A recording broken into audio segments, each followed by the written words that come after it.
अगर कर्म छोड़ देना ही मुक्ति है, तो सांस लेना क्यों नहीं छोड़ देते? क्योंकि सच तो यह है, कर्म से भागा जा सकता है, लेकिन कर्म से बचा नहीं जा सकता। आज की यह कहानी आपको बताएगी कि असली मुक्ति कर्म छोड़ने में नहीं, कर्म को समझने में है।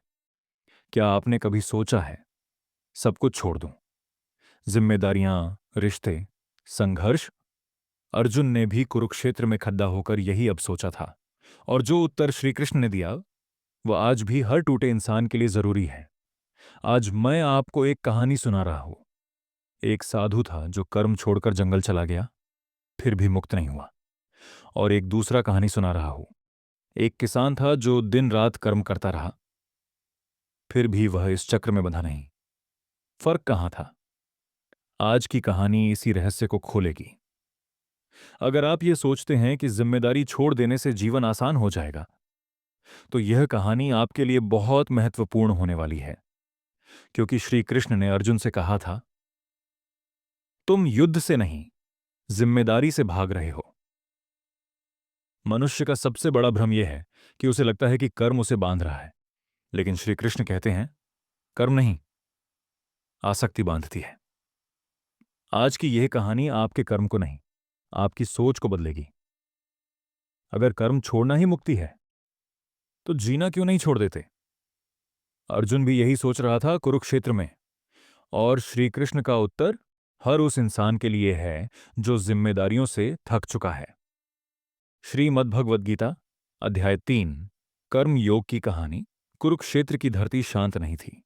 चारों ओर शंखनाद, अस्त्र शस्त्र और युद्ध की तैयारी थी।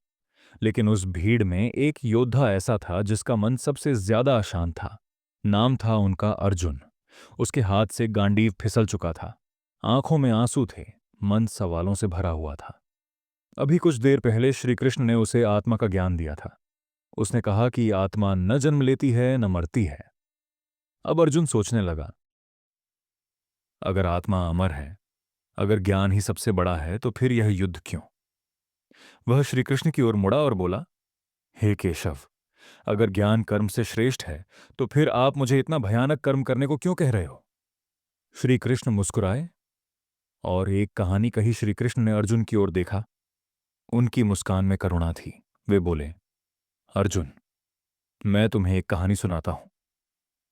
एक तपस्वी जो कर्म से भाग गया, पहले मैं उसका कहानी सुनाता हूं। बहुत समय पहले एक घना जंगल था। उस जंगल में एक तपस्वी रहता था। वह संसार से भाग आया था। उसने सोचा, अब मैं कोई कर्म नहीं करूंगा, सिर्फ ध्यान करूंगा, यही मुक्ति का मार्ग है। वह दिन भर आंखें बंद करके बैठा रहता, लेकिन उसका मन शांत नहीं था। ध्यान में बैठते हुए भी उसे अच्छे भोजन की इच्छा होती, सम्मान की चाह होती और दूसरों से श्रेष्ठ दिखने का अहंकार होता। श्री कृष्ण ने अर्जुन से पूछा, बताओ अर्जुन, क्या वह सच में कर्म से मुक्त था? अर्जुन चुप रहा। श्री कृष्ण बोले, जिसने शरीर नहीं छोड़ा, उसने कर्म को भी नहीं छोड़ा।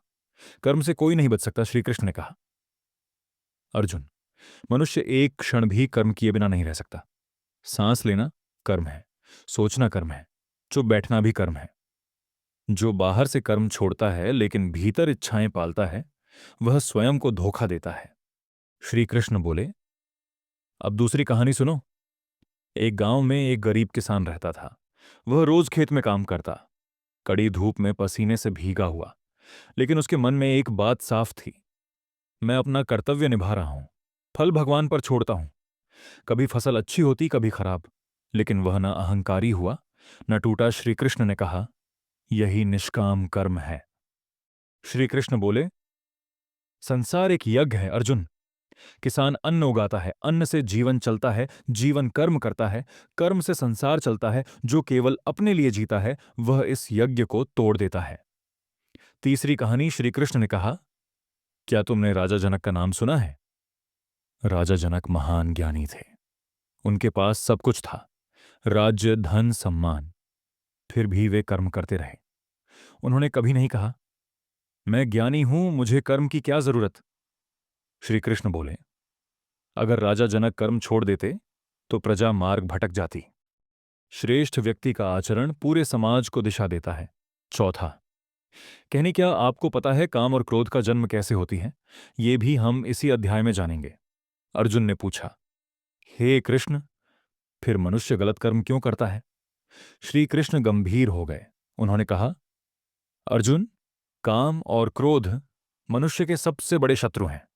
उन्होंने बताया, काम पहले इच्छा बनता है, इच्छा अधूरी रहती है तो क्रोध बन जाती है, क्रोध से बुद्धि नष्ट होती है, विवेक ढक जाता है, आत्मा भ्रमित हो जाती है, अंतिम शिक्षा आत्म संयम। श्री कृष्ण बोले, अर्जुन, इंद्रियों से ऊपर मन है, मन से ऊपर बुद्धि और बुद्धि से ऊपर आत्मा।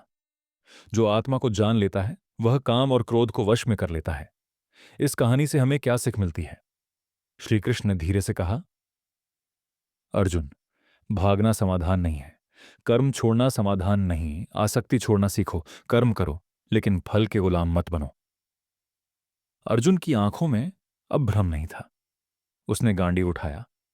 अंतिम पंक्ति, जो कर्म से भागता है वह जीवन में कभी मुक्त नहीं हो सकता, और जो निष्काम कर्म करता है वही मुक्त होता है। यही कर्म योग है। कैसा लगा ये कहानी कमेंट में बताओ। अगर चैनल पर पहली बार आए हो तो वीडियो को लाइक करके चैनल को सब्सक्राइब कर लेना। मिलते हैं फिर से किसी और वीडियो के साथ। तब तक के लिए आपका धन्यवाद।